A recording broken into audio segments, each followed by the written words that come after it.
Hello, hello, hi, hi, folks. Welcome, welcome. Oh man, the glare. Happy Sunday in hopes that you squeezed more out of your day than the day squeezed out of you. I am Sean Azimi with SideGigSean.com, where I help you look, start, and grow your side business. Welcome, welcome. I'm trying to get this glare off my glasses and it is not working. Sorry, you guys. Tonight I have an interesting one for you. Suffering. Suffering. Now, the whole thing about suffering is Jenny, how are you? Welcome, welcome. Salam, salam. You're going to like this a lot, actually. Um, the whole thing about suffering is that, well, if you don't believe in God and Creator, then suffering is what it is. It happens and it goes away, right? So you are welcome. I take it you got to hear my stuttering story. That's funny. Yeah, that I did that live a long time ago. I tagged you to it. So when I look back, it was like 2018. It was October, I think 22nd, 2018. I hadn't even committed to going live every day yet. That was one of my very, very first ones. So yeah, that's a real story. That's for sure. That's a real story. So yeah, thank you. That's the biggest compliment I ever get. So I really appreciate that. Yeah, I've stuttered since I was 6.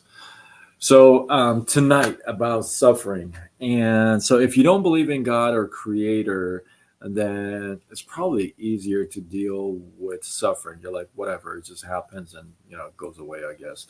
I don't know what you guys think, but you know, that's probably what you think. But if you believe in God and you believe in Creator, then it makes it a little bit more tricky, right? You probably, when you end up on the receiving side of it, when you're receiving suffering, like you're hurting, right? And you believe in God, you probably ask, then why God allows even this to happen, right? Why does He even have suffering out in the open for everybody, right? Or why does He give that to us? Well, one of the best answers that I can share with you comes from Rabbi Dr. Abraham Twersky. Now, if you don't know of him, um, I like a lot of his concepts. I love a lot of his stuff. Um, he's really good. I like him a lot. So that's Rabbi Dr. Abraham Twersky. And what he says is that the best illustration or the best example that he was sharing is when he was at a excuse me at a doctor's office. Excuse me. So he's at a doctor's office and he's waiting for his doctor, and he sees a mom come in with her kid, with her child, right? And the child is kind of not feeling good. You can tell, he's not really feeling good, and so he's there to get a couple of shots, right? Well, they're waiting, kind of groggy. The kid is kind of groggy, probably has a fever or what have you. And so when the doctor comes and calls out the name, the mom gets up with her kid to go to the to the doctors, and immediately the kid starts screaming and yelling and crying. Why? Because he already knows what's going to happen. He knows when he goes into that room, he's going to get poked, right? He's going to get a few shots. So he starts screaming and yelling and crying. He doesn't want to go, right? It's like holding to mom, like, I don't want to go, right? Well, they go in the room, And you can imagine they're going in the room, and the kid is sitting there, and the mom's holding him down, and the doctor's got the shot, and the kid is thinking to himself, looking at the mom, why are you allowing this to happen?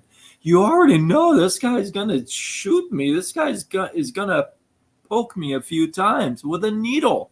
Why are you allowing this to happen? He's thinking to the mom, right? So, which is really interesting, right? Now, he doesn't think that those shots potentially could save his life, right? Because we don't know what kind of shots, and we don't know what he's dealing with. So potentially, those shots, he doesn't know that, even though they're going to hurt, and they may hurt, um, potentially they're going to basically save his life, right? So eventually he gets the shot, obviously, and he's pushing, crying. He gets the shot, and ironically or surprisingly enough, after the shots are given, the kid, the first thing he does is embraces his mom. The same person that was responsible for collaborating with the doctor to give these shots, he runs to her and embraces her. And the reason for that is that the child doesn't remember that it was the mom who set all that stuff up, only remembers that the doctor is actually giving the shot. So at the end, even though the suffering is there, even though the mom kind of initiated the whole thing, got the appointment, brought him there, took him to the office, held him down, got the shots, even though that all happened, he doesn't see her responsible. He actually runs to her and embraces her. And I'm June, what's going on? Right? So, in the same way, if you carry that concept with God, that's the same reason why He allows the suffering. The good book says everything that is being done for you is done for your own good. All of it, including the pains, including the suffering, including everything, right?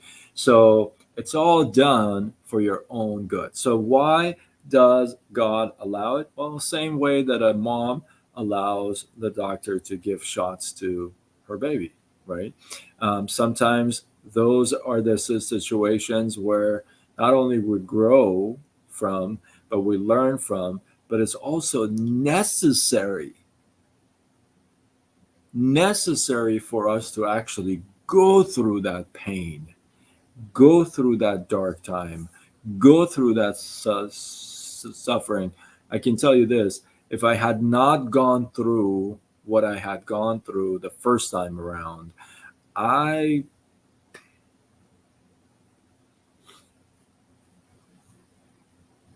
I don't know where I would be. Definitely would not be doing lives and stuff like that. But I don't know where I would be. I would probably be somewhere in the corporate world. Um, I don't know, slinging loans or something like that.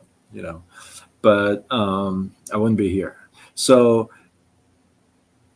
it's not that, hey, this is going to hurt me, because it's all done for your own good. It's done to grow you, toughen you up. Hey, listen, like that shot, like I said, it could be something that could save your life, right? So then the next time you're going through something like that, right, you want to kind of pause for a second and question it and say, okay, since this is for my own good, what am I supposed to pick up from here? What am I supposed to learn from here? Right. And I think that's going to play a huge role in your life. So, with that, my goodness, we got some comments. I'm going to go back and read the comments and get back to you. Um, Fate brought you here. Yes, I was meant to be here. I was definitely meant to be here. So hopefully, you guys got some love, some inspiration, some value from this. I appreciate you guys. Drop one takeaway from this live below. Let this feed grow. And if you feel like this is worthy of sharing, do what you got to do. Spread the love, tag a couple people. And I am Sean Azimi with SideGigSean.com, where I help you look, start, and grow your side business. Signing off until tomorrow when we do it all over again. Much love.